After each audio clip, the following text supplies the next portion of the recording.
Bonjour, déjà merci pour cette invitation. Moi je suis Lily Vergier, je coordonne la CPTS et je suis accompagnée de Nora, que je peux te laisser te présenter rapidement. Voilà. Nora Heu, prendra la parole, pour présenter le projet, plus en détail, après. Donc, un petit point sur notre CPTS en introduction. Donc c'est la slide suivante. Donc je vais pas revenir sur ce qu'est une CPTS puisque je pense que c'est, quelque chose que vous connaissez aujourd'hui si vous êtes, connectés, mais c'est vraiment l'esprit d'une communauté qui va regrouper, tous les acteurs et actrices de santé. Donc sur le 10e, on a une ouverture très large avec un gros noyau évidemment de professionnels de santé, mais aussi des acteurs du médico-social, du social, des acteurs de la promotion de la santé et puis également, une volonté de faire participer les usagers et usagères avec cette idée toujours de mieux coordonner, de développer la communication entre toutes les parties prenantes d'un parcours de santé. Notre CPTS, c'est une taille 3, donc 3 sur 4, c'est déjà une CPTS assez importante et on couvre quasiment 90 000 habitants, donc c'est un territoire qui est petit mais qui est très dense. Et en quelques dates clés, on s'est créé en 2019. On a créé l'association CPTS Paris 10 avec des groupes de travail collectifs, donc au départ entièrement bénévoles, de professionnels qui se sont vraiment impliqués pour écrire un projet de santé. Il y a eu un délai assez long ensuite puisque les premiers confinements, deuxième confinement et puis thématique Covid un peu trop présente ont décalé et on a officiellement validé notre projet de santé en 2021. Et dans la foulée, l'embauche de la première salariée, donc moi sur le poste de coordination, il y a aujourd'hui 4 ans. Donc ça fait 4 années pleines qu'on déploie nos projets. En 2022, on a embauché une deuxième salariée sur un poste d'infirmière de parcours et puis là, en 2025, très exactement hier, nous avons finalisé le recrutement de l'équipe avec une embauche d'un médiateur en santé. Donc c'était une volonté d'avoir un projet de santé qui se déploie avec l'appui de 3 postes très différents et très complémentaires sur le 10e. Voilà. Sur la slide suivante, c'est plutôt donc qui nous compose la CPTS. C'est évidemment d'abord les adhérents et adhérentes. Donc on est un peu plus d'une centaine aujourd'hui, 120, 125 aujourd'hui, chacun engagé pour donc ce projet de santé territorial. Donc quand j'ai fait le PowerPoint, on était 118 avec donc 23 structures et 95 professionnels individuels de nature très variée. Donc, on a un gros pool quand même de médecins généralistes, libéraux et salariés, mais aussi beaucoup d'adhésions de pharmaciens, d'infirmiers, infirmières, de kinés et d'orthophonistes. C'est un peu les professions les plus représentées dans notre CPTS. Et notamment, donc c'est ce que j'indique en jaune, 17 kinés, ce qui est assez important puisque c'est 18% des adhérents individuels qui sont kinés. Donc on voit quand même un engagement assez fort de cette profession dans notre CPTS. Et puis la CPTS, c'est donc une équipe salariée dont je vous parlais qui soutient les membres adhérents qui souhaitent déployer des projets. Donc une coordinatrice, une infirmière facilitatrice de parcours et un médiateur en santé. On est tous les trois à temps plein au service de notre projet de santé. La CPTS, donc pourquoi faire ici, ce sont nos 6 missions, donc les 6 grandes missions que travaillent toutes les CPTS. L'idée donc c'est pas de les détailler aujourd'hui puisque ça prendrait trop de temps, mais au moins de les avoir sous les yeux et donc de savoir dans quoi s'inscrit voilà le projet dont Nora va vous parler, ce parcours centré sur l'endométriose. C'est donc dans notre volet parcours de soins avec un travail sur tous les aspects en fait d'un parcours thématiques, à la fois des travaux d'information et de sensibilisation avec des ateliers collectifs, à la fois pour les femmes et pour les jeunes filles, de l'aide au dépistage pour les membres adhérents, et puis un volet de prise en charge complémentaire que Nora va détailler ici aujourd'hui. C'est un peu le cœur de ce projet et qui permet une action vraiment complémentaire de la CPTS sur tous les aspects du volet du parcours. Et donc, je laisse la parole à Nora pour vous présenter un petit peu la démarche et précisément son rôle et puis ce qu'on fait aujourd'hui. Merci Lily, bonjour à tous. Alors effectivement, on a créé, grâce à la CPTS du 10e, sur la thématique de l'endométriose, une prise en charge non médicamenteuse pour les femmes qui présentent cette pathologie. Alors c'est vraiment grâce à la CPTS qu'on a pu créer ces ateliers parce qu'en fait, toute l'organisation, toute la communication, tout ce qui en fait dans un cabinet prend beaucoup beaucoup de temps et chronophage a été fait par la CPTS. Du coup, ce qu'on a fait avec donc Véronique Jameron, qui est un des médecins avec qui on a créé cet atelier, plus Delphine Lemonnier qui est infirmière sophrologue, on a pu se consacrer vraiment à la création de ces ateliers qui ont aujourd'hui beaucoup de succès. Vraiment, on a beaucoup de retours de satisfaction des femmes qui participent et ça a permis vraiment à beaucoup de femmes d'avoir une alternative au traitement médicamenteux. Ça ne veut pas dire qu'elles n'en ont pas parfois besoin, mais pour toutes celles qui sont un peu réfractaires ou qui ne veulent pas tout de suite commencer par les traitements médicamenteux, c'était une opportunité de tester d'autres techniques. Donc là, entre autres, l'hypnose, la sophro et la kinésithérapie. Pour moi, ces ateliers, ça a été vraiment quelque chose de formidable. Ça m'a permis de sortir du cabinet, de la routine de cabinet, en faisant quelque chose que j'aimais, c'est-à-dire m'intéresser à la santé des femmes et de créer ces ateliers avec un médecin et une infirmière. Donc ça, la CPTS pour nous était vraiment le moyen d'y arriver parce que ça, on en discutait avec donc ce petit groupe et on voulait créer quelque chose qui soit un plus par rapport à ce qu'on trouve partout ailleurs.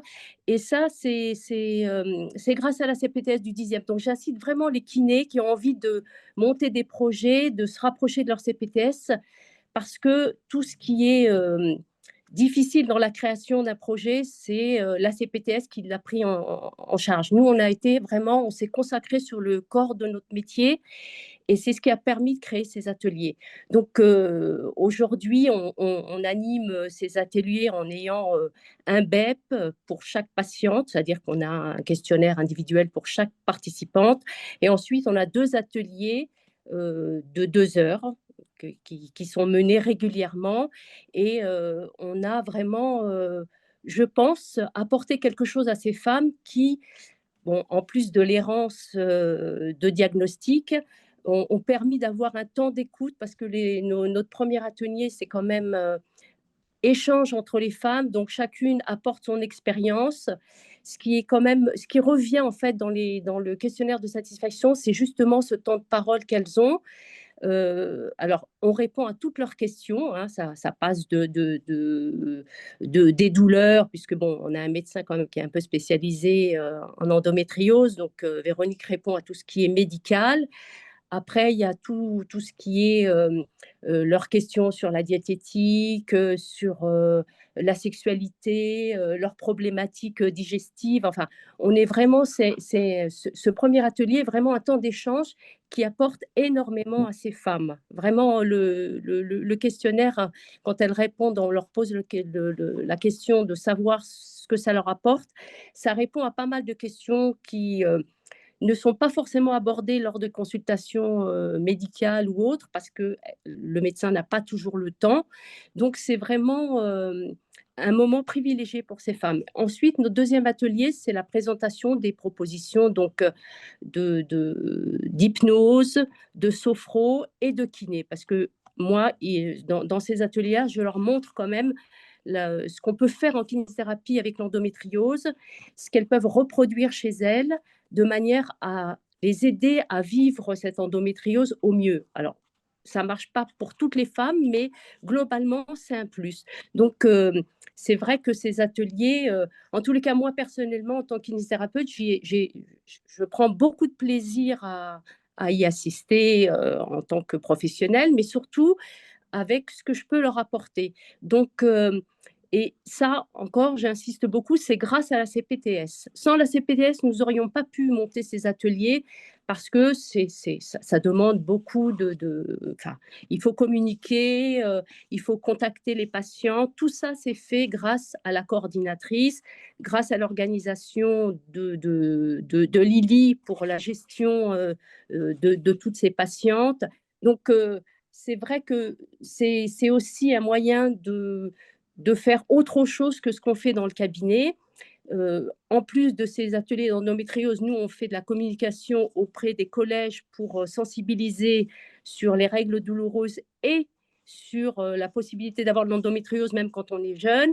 Et donc, c'est vraiment un volet intéressant, en tous les cas pour moi, kinésithérapeute, de sortir de mon cabinet et de faire des choses qui sont quand même en rapport avec ma profession. Donc, c'est vrai que la CPTS a été pour moi un vrai tremplin vers un autre mode de kinésithérapie.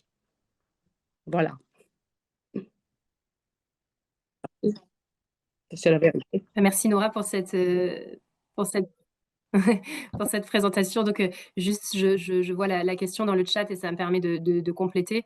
Effectivement, c'est pas fait au cabinet, c'est collectif. Oui, Ce sont des ateliers qui accueillent entre 6 et 12 femmes à chaque fois. On essaye de limiter à 12 et surtout qui s'adressent, le but, c'est ça s'adresse à toutes les patientes du 10e de notre territoire. C'est-à-dire qu'on sort, comme on est une CPTS, on sort de l'approche patientèle et on est vraiment sur une approche populationnelle. Donc, on propose ces ateliers-là à toutes les patientes du 10e qui sont déjà diagnostiquées et qui peuvent être orientées par tout professionnel de santé. Donc, c'est pas une prescription médicale, c'est tout. Ça peut être le pharmacien adhérent de la CPTS, l'infirmier, infirmière, enfin voilà, n'importe quel professionnel peut orienter sur ces ateliers-là.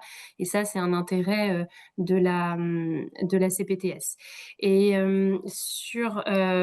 donc la slide suivante, c'était un peu en conclusion, mais en fait Nora en a dit beaucoup sur quel est l'intérêt de faire ce type de projet en CPTS plutôt que de le faire seul, puisqu'en soi, ce sont donc 3 personnes libérales qui se sont organisées et qui ont beaucoup travaillé déjà au préalablement bénévolement entre elles. La CPTS, elle apporte déjà toutes ces rencontres, c'est-à-dire que l'opportunité de rencontrer d'autres professionnels, d'autres professions qui partagent les mêmes envies, les mêmes problématiques et les mêmes motivations à monter des projets.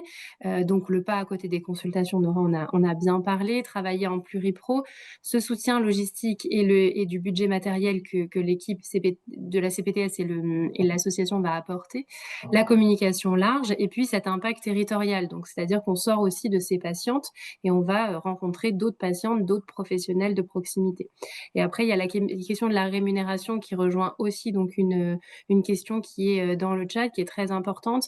Et là, donc, si vous le fonctionnement d'une CPTS, c'est aussi important normalement. Donc, on ne finance pas de soins. Une CPTS est vraiment une instance de coordination et on ne finance pas d'éducation thérapeutique en tant que telle puisque c'est du soin.